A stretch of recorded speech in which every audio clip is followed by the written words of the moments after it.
Bienvenue dans cette exploration des clés du changement profond. Aujourd'hui, nous découvrirons trois piliers essentiels qui peuvent transformer votre vie de manière durable et scientifiquement prouvée. Ces trois piliers sont la visualisation créatrice, l'hypnose thérapeutique et la confiance en soi. Chacun de ces outils possède ses propres mécanismes d'action, mais leur véritable puissance se révèle dans leur synergie. Ces méthodes ne relèvent pas de la simple croyance. Elles sont solidement étayées par les recherches en neurosciences. L'imagerie cérébrale moderne nous révèle comment ces techniques modifient littéralement la structure et le fonctionnement de notre cerveau. Chaque technique que nous explorerons suit une méthodologie rigoureuse. La visualisation créatrice, par exemple, implique des étapes précises qui activent les mêmes zones cérébrales que l'action réelle. Au-delà de la théorie, cette formation vous propose des exercices concrets et des exemples inspirants. Vous découvrirez comment appliquer ces techniques dans votre quotidien pour créer des changements durables. Préparez-vous à entreprendre un voyage fascinant à la découverte du potentiel extraordinaire de votre esprit. Ces outils, utilisés avec rigueur et régularité, peuvent véritablement transformer votre réalité. Commençons cette exploration ensemble. La visualisation créatrice est une technique mentale puissante qui consiste à se représenter de manière vive et précise une situation future souhaitée. Cette technique mobilise trois éléments essentiels: les sens pour créer des images mentales détaillées, les émotions pour donner de la force à la visualisation et l'attention pour maintenir la concentration sur l'objectif souhaité. La visualisation créatrice repose sur un principe scientifique fondamental: la neuroplasticité. La neuroplasticité est la capacité remarquable du cerveau à se modifier et à créer de nouvelles connexions neuronales en fonction de nos pensées et de nos expériences. Comme le montre cette illustration, les schémas de comportement répétés deviennent automatiques grâce au renforcement des connexions neuronales, tandis que les schémas brisés s'affaiblissent progressivement. Ainsi, la visualisation créatrice utilise cette plasticité cérébrale pour programmer mentalement de nouveaux schémas de réussite et de comportement positif. Cette compréhension scientifique nous permet d'utiliser la visualisation créatrice comme un outil puissant de transformation personnelle et de développement. Les neurosciences modernes nous révèlent des découvertes fascinantes sur le fonctionnement de la visualisation mentale dans notre cerveau. L'imagerie par résonance magnétique fonctionnelle, ou IRMF, est une technique d'imagerie cérébrale qui permet d'observer l'activité du cerveau en temps réel. Cette technologie révolutionnaire a permis aux chercheurs de faire une découverte remarquable. L'imagerie mentale active exactement les mêmes zones cérébrales que l'exécution réelle d'un mouvement. Qu'est-ce que cela signifie concrètement? Lorsque vous imaginez effectuer un mouvement, votre cerveau réagit comme si vous étiez réellement en train de le faire. Cette découverte fondamentale a été démontrée par une étude menée par Decetti et Grez en 1999 à l'Université de Lyon. Cette recherche révolutionnaire établit les bases scientifiques solides de la visualisation créatrice et explique pourquoi cette technique peut avoir des effets si puissants sur nos performances et notre développement personnel. L'impact de la visualisation sur la performance sportive et cognitive a fait l'objet de nombreuses recherches scientifiques rigoureuses. Une étude particulièrement remarquable menée à l'Université de Chicago en 1996 a démontré l'efficacité surprenante de la visualisation mentale. Cette recherche portait sur des joueurs de basketball et comparait trois groupes distincts avec des méthodes d'entraînement différentes. Le premier groupe s'entraînait physiquement au lancer franc de manière traditionnelle sur le terrain de basketball. Le deuxième groupe ne pratiquait aucun entraînement, ni physique ni mental, servant de groupe témoin. Le troisième groupe, le plus intéressant, pratiquait uniquement la visualisation mentale des lancers francs, sans aucune pratique physique. Les résultats de cette étude ont révolutionné notre compréhension de l'entraînement mental et de ses effets sur la performance. Le groupe qui s'entraînait physiquement a amélioré ses performances de 24%, ce qui était attendu.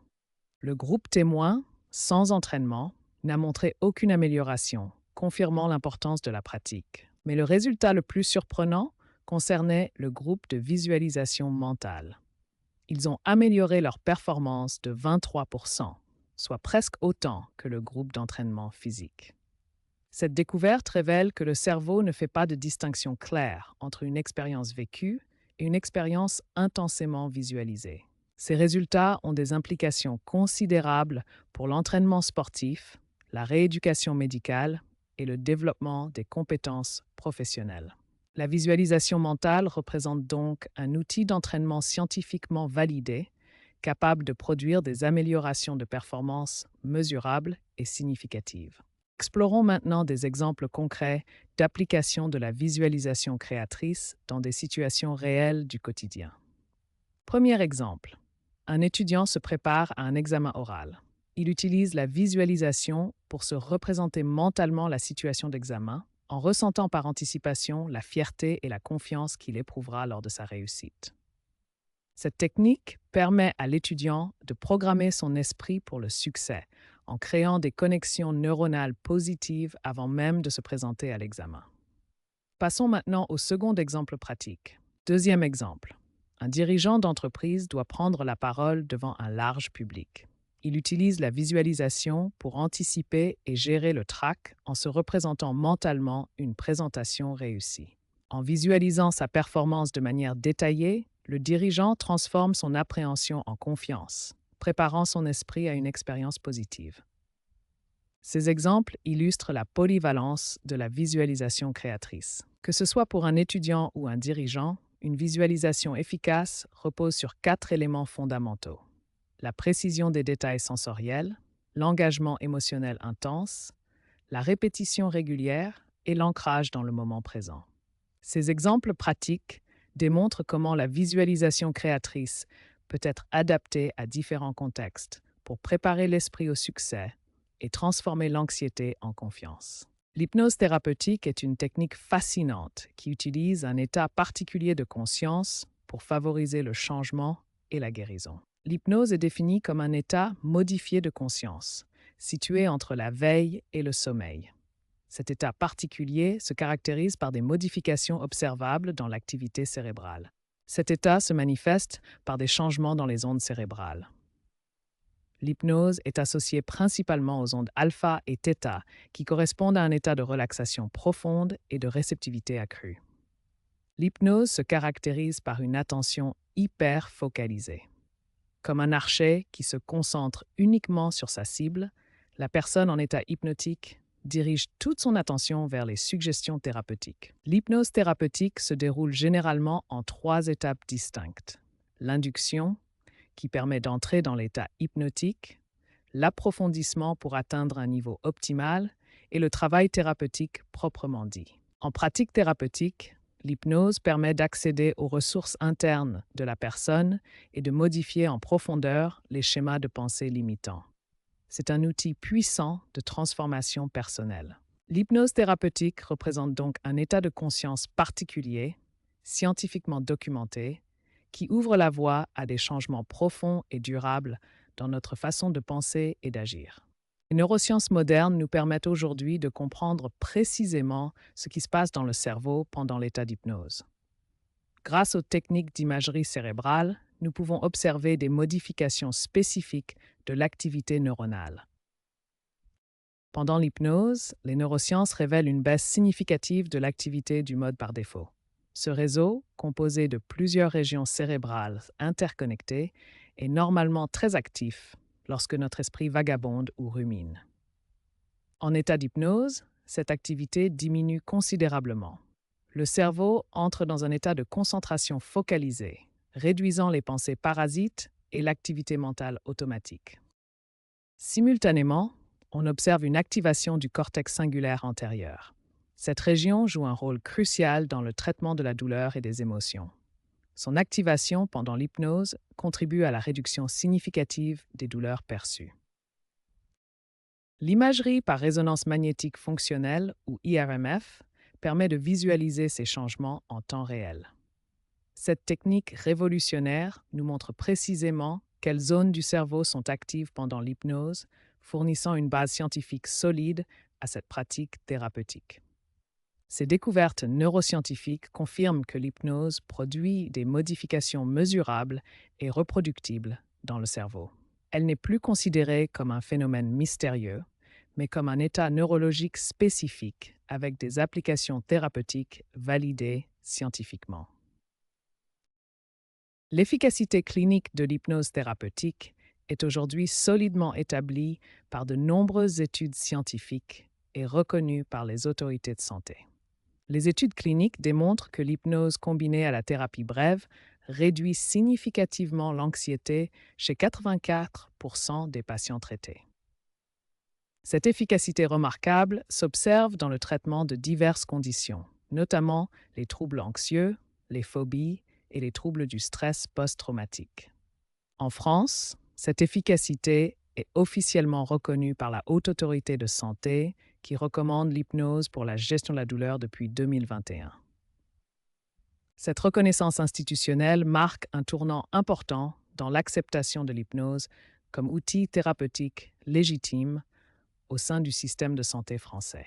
L'efficacité de l'hypnose est particulièrement remarquable lorsqu'elle est intégrée dans des approches thérapeutiques structurées, comme la thérapie brève centrée sur les solutions. Ces techniques thérapeutiques, combinées à l'hypnose, permettent d'obtenir des résultats cliniques significatifs en un nombre réduit de séances, optimisant ainsi l'efficacité du traitement. L'efficacité clinique de l'hypnose repose donc sur des preuves scientifiques solides, une reconnaissance institutionnelle et une intégration réussie dans les pratiques thérapeutiques contemporaines. Cette base scientifique solide ouvre la voie à de nombreuses applications concrètes de l'hypnose thérapeutique dans différents domaines médicaux et psychologiques. L'hypnose thérapeutique trouve aujourd'hui des applications concrètes dans 3 domaines principaux de la santé et du développement personnel. Premièrement, en milieu hospitalier, l'hypnose révolutionne la pratique chirurgicale en permettant des interventions sans anesthésie générale. Deuxièmement, en psychothérapie, l'hypnose s'avère particulièrement efficace pour traiter les phobies, les dépendances et les troubles anxieux. Troisièmement, en coaching, l'hypnose optimise la préparation mentale des sportifs, des étudiants et des professionnels pour améliorer leur performance. Ces 3 domaines d'application démontrent la polyvalence et l'efficacité de l'hypnose thérapeutique dans des contextes médicaux, psychologiques et de développement personnel. Voici un exemple concret et inspirant de l'efficacité de l'hypnose thérapeutique dans le domaine de la performance musicale. Un jeune musicien talentueux se préparait au concours d'entrée d'un conservatoire prestigieux. Malgré ses compétences techniques excellentes, il souffrait d'une anxiété de performance paralysante qui compromettait ses chances de réussite. Avant chaque audition, son esprit était envahi par un discours intérieur destructeur. Ses pensées négatives créaient un cercle vicieux d'anxiété qui affectait directement sa performance musicale. Le jeune musicien a alors décidé de faire appel à l'hypnose thérapeutique. À travers des séances structurées, il a appris à reprogrammer son discours intérieur et à développer des techniques de relaxation profonde. Grâce à l'hypnose, le musicien a transformé son discours intérieur. Les pensées négatives ont été remplacées par des affirmations positives et constructives. Je suis prêt, je suis calme, je vais me concentrer. Les résultats ont dépassé toutes les attentes. Non seulement le jeune musicien a été admis au conservatoire, mais il a également obtenu une mention. Sa performance lors des concours était calme, maîtrisée et authentique, démontrant l'efficacité remarquable de l'hypnose thérapeutique. Cet exemple illustre parfaitement comment l'hypnose thérapeutique peut transformer non seulement le discours intérieur, mais aussi les performances concrètes. C'est un outil puissant de changement personnel validé par la pratique clinique. La confiance en soi constitue un pilier fondamental du développement personnel et de la réussite dans tous les domaines de la vie. La confiance en soi se définit comme la conviction stable d'avoir les ressources nécessaires pour faire face à une situation donnée. Cette définition met l'accent sur 3 éléments essentiels. Le terme « conviction stable » implique une croyance profonde et durable en ses propres capacités.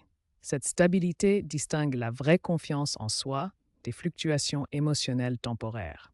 Les ressources nécessaires englobent nos compétences intellectuelles, notre intelligence émotionnelle, nos relations sociales et nos connaissances acquises. Ces ressources forment notre arsenal personnel. Un aspect crucial de la confiance en soi est qu'elle se construit et se renforce à tout âge. Contrairement aux idées reçues, il n'existe pas d'âge limite pour développer cette qualité fondamentale. Cette capacité d'évolution permanente s'appuie sur la neuroplasticité de notre cerveau, qui nous permet de créer de nouvelles connexions neuronales et d'adapter nos schémas de pensée tout au long de notre existence. Les fondements scientifiques de la confiance en soi reposent sur deux théories majeures qui ont révolutionné notre compréhension de ce phénomène psychologique. La première théorie fondamentale est celle de l'auto-efficacité développée par Albert Bandura en 1977. Cette théorie stipule que plus une personne se sent capable d'accomplir une tâche, plus elle agira pour l'accomplir, renforçant ainsi sa confiance en elle-même. Le diagramme de Bandura illustre les 4 sources principales de l'auto-efficacité. Ces 4 facteurs convergent pour former notre sentiment d'efficacité personnelle qui influence directement nos comportements et nos performances. Les 4 sources sont, premièrement, l'expérience personnelle de maîtrise, qui est la plus puissante. Deuxièmement, l'expérience vicariante par l'observation d'autrui. Troisièmement, la persuasion sociale par les encouragements. Quatrièmement, l'interprétation des états physiologiques et émotionnels. La seconde théorie majeure est celle de l'état d'esprit développée par Carol Dweck en 2012. Cette théorie met en avant l'importance cruciale du mindset de croissance pour développer la confiance en soi. Dweck distingue 2 types d'état d'esprit. Le mindset fixe considère que les capacités sont figées et immuables. À l'inverse, le mindset de croissance considère que les capacités peuvent se développer par l'effort et l'apprentissage. Cette perspective favorise grandement le développement de la confiance en soi. Ces 2 théories scientifiques se complètent parfaitement. La théorie de Bandura explique comment la confiance se construit à travers 4 sources spécifiques. La théorie de Dweck explique pourquoi certaines personnes développent plus facilement leur confiance. Elles adoptent un état d'esprit de croissance qui les rend plus résilientes face aux défis. Ces fondements scientifiques solides nous permettent de comprendre que la confiance en soi n'est pas un trait de personnalité fixe, mais bien une capacité qui peut développer de manière méthodique et scientifiquement fondée. Les recherches scientifiques révèlent un lien fascinant entre notre posture corporelle et notre état psychologique. L'étude menée par Amy Cuddy et ses collègues en 2015 démontre que nos postures peuvent littéralement transformer notre biochimie. Cette recherche révolutionnaire montre que les postures de pouvoir, appelées power posing en anglais, modifient notre biochimie de manière mesurable et significative. Observons maintenant les différents types de postures étudiées. Les postures de haute puissance se caractérisent par une expansion corporelle, tandis que les postures de basse puissance impliquent une contraction du corps. Les postures de haute puissance incluent les bras levés en victoire, les mains sur les hanches comme Wonder Woman ou encore les bras croisés derrière la tête. Ces positions d'expansion corporelle activent des changements hormonaux positifs. À l'inverse, les postures de basse puissance, comme les bras croisés, les épaules rentrées ou la position assise recroquevillée, diminuent la confiance et augmentent le stress physiologique. L'exemple le plus célèbre est la posture Wonder Woman. Debout, pieds écartés, mains sur les hanches. Cette position, maintenue seulement 2 minutes, suffit à déclencher des changements hormonaux mesurables. Les implications pratiques sont considérables. Ces changements biochimiques se traduisent par une augmentation mesurable de la confiance en soi, une meilleure performance dans les situations stressantes et une réduction de l'anxiété. Cette découverte scientifique démontre que notre corps influence directement notre esprit. En adoptant consciemment des postures de pouvoir, nous pouvons littéralement reprogrammer notre état psychologique et hormonal. Nous allons maintenant examiner 2 exemples concrets qui illustrent comment développer efficacement la confiance en soi dans des situations réelles. Premier exemple, un adolescent victime de harcèlement scolaire. Cette situation génère une perte de confiance profonde. qui nécessitent une approche thérapeutique structurée et bienveillante. La reconstruction de la confiance s'effectue par 3 techniques complémentaires. La visualisation créatrice permet à l'adolescent d'imaginer des situations sociales positives et de répéter mentalement des interactions réussies. L'hypnose thérapeutique aide à reprogrammer les schémas de pensée négatifs installés par le harcèlement, tandis que l'accompagnement verbal fournit un soutien constant et des encouragements personnalisés. Deuxième exemple, une entrepreneuse qui doit présenter ses projets devant des investisseurs. Cette situation professionnelle exige une confiance technique et une présence scénique maîtrisée. La préparation se concentre sur l'identification et la transformation des croyances limitantes. Ces pensées négatives automatiques sont remplacées par des affirmations positives et des visualisations de succès. Cette méthode permet à l'entrepreneuse de transformer son appréhension en assurance, d'améliorer sa communication non verbale et d'augmenter significativement ses chances de succès lors des présentations. Ces 2 exemples démontrent que le développement de la confiance en soi nécessite une approche personnalisée, combinant plusieurs techniques thérapeutiques adaptées au contexte et aux besoins spécifiques de chaque individu. 2 grandes figures de la philosophie et de la psychologie nous offrent des perspectives profondes sur la confiance en soi. Leurs paroles résonnent encore aujourd'hui comme des guides précieux pour notre développement personnel. Ralph Waldo Emerson, philosophe et poète américain du 19e siècle, nous enseigne que la confiance en soi constitue le fondement même de toute réussite. Cette citation révèle une vérité fondamentale. Sans croire en nos capacités, nous limitons notre potentiel d'accomplissement. William James, considéré comme le père de la psychologie américaine, nous propose une approche pratique remarquable. Sa citation suggère que la confiance peut être cultivée par l'action même, créant un cercle vertueux entre comportement et état d'esprit. Ces 2 perspectives se complètent parfaitement. Emerson nous rappelle l'importance fondamentale de la confiance en soi, tandis que James nous montre comment la développer concrètement. Ensemble, elles forment un guide puissant pour transformer notre rapport à nous-mêmes. Ces citations inspirantes nous invitent à réfléchir sur notre propre relation à la confiance. Elles nous encouragent à la fois à reconnaître son importance cruciale et à adopter des stratégies concrètes pour la développer dans notre quotidien. La véritable puissance de ces techniques réside dans leur synergie. La visualisation créatrice, l'hypnose thérapeutique et la confiance en soi ne fonctionnent pas de manière isolée, mais se renforcent mutuellement pour créer un changement profond et durable. Observons cette interconnexion. Chaque technique alimente et renforce les autres, créant un cercle vertueux de transformation personnelle. Premièrement, la visualisation créatrice nourrit l'imaginaire et prépare à l'action. Elle permet au cerveau de créer des connexions neuronales qui facilitent la réalisation des objectifs visualisés. Deuxièmement, l'hypnose thérapeutique permet de reprogrammer les croyances inconscientes. Elle modifie les ondes cérébrales pour accéder aux états de conscience propices au changement profond. L'hypnose utilise des techniques spécifiques comme la fixation du regard et la suggestion pour induire un état de réceptivité accrue, permettant ainsi de modifier les schémas de pensée profondément ancrés. Troisièmement, la confiance en soi émerge naturellement de cette synergie.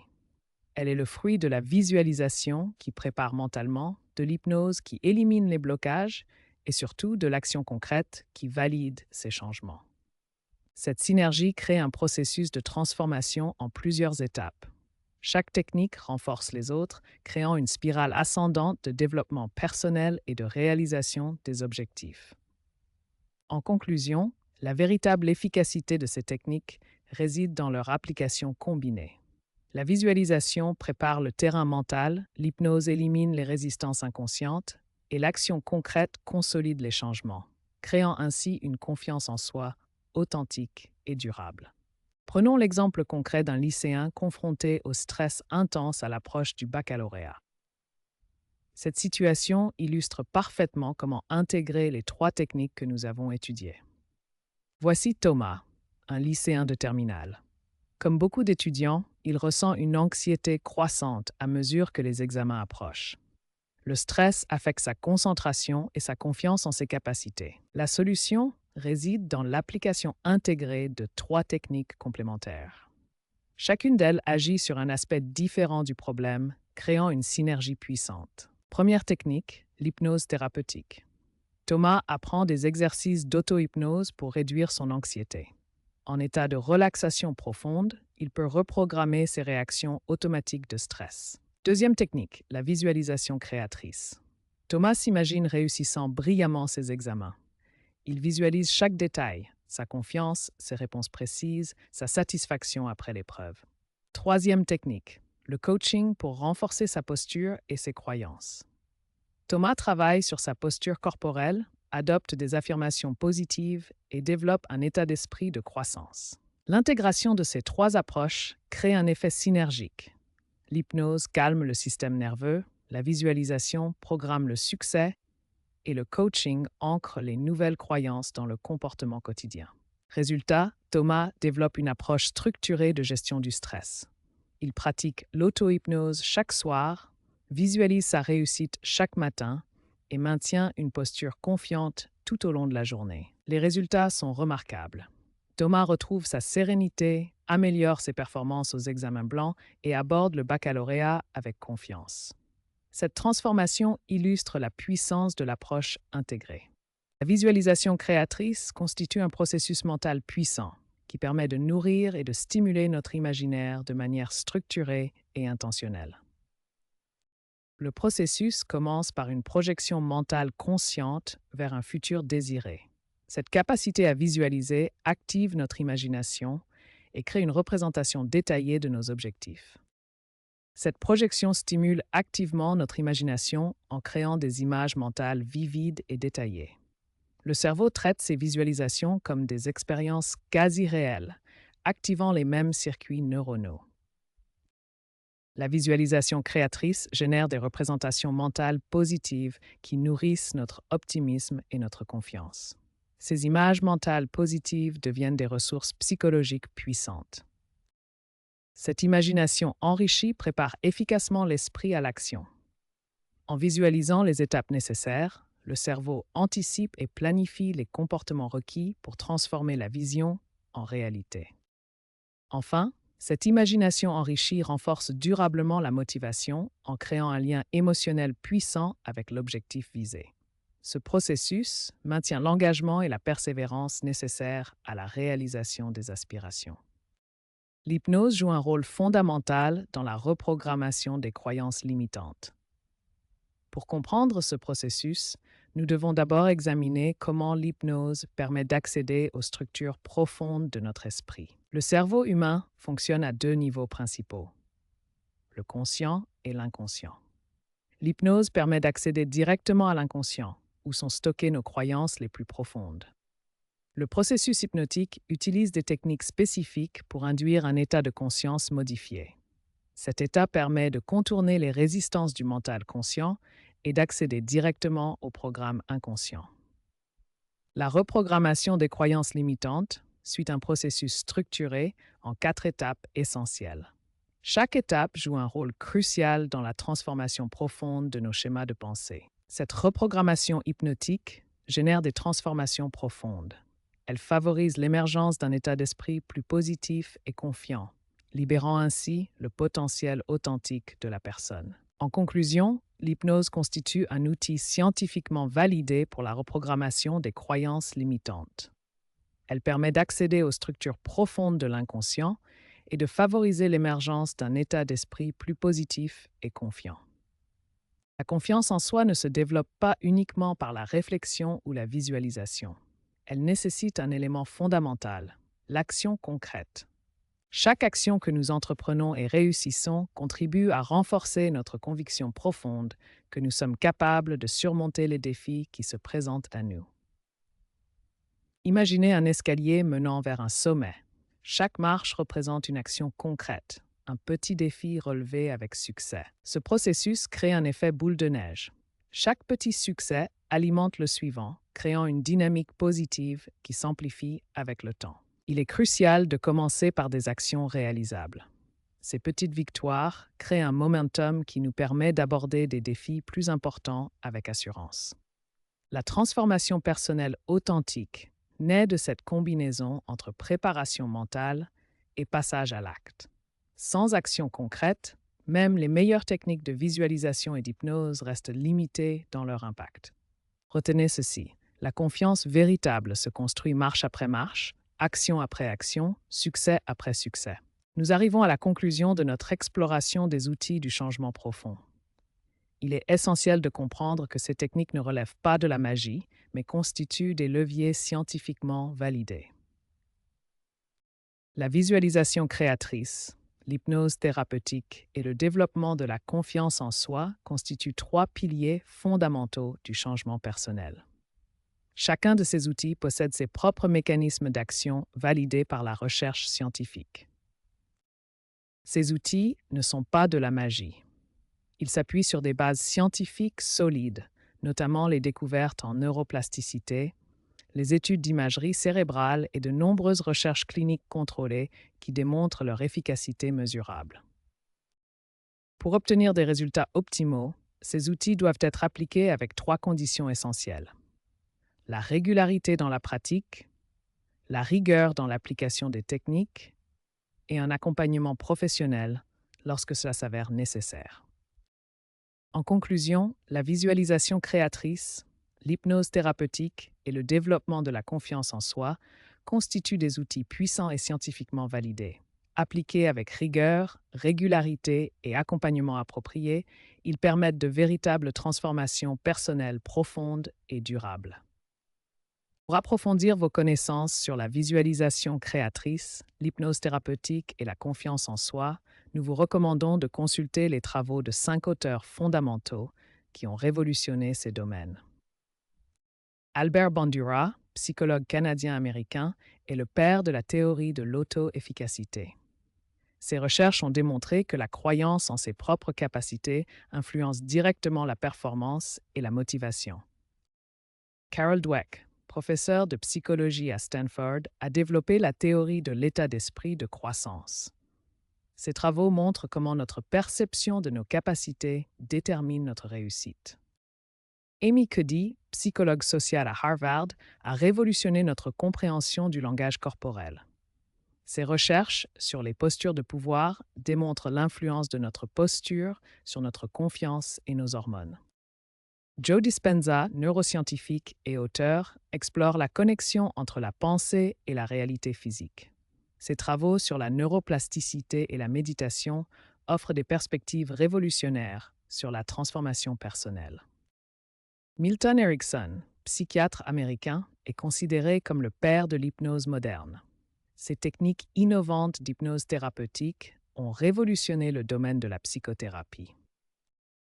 Pour une étude approfondie, nous recommandons particulièrement ces ouvrages fondamentaux qui vous permettront de maîtriser ces techniques de transformation personnelle. Ces références constituent une base solide pour approfondir votre compréhension et votre pratique de la visualisation créatrice, de l'hypnose thérapeutique et du développement de la confiance en soi.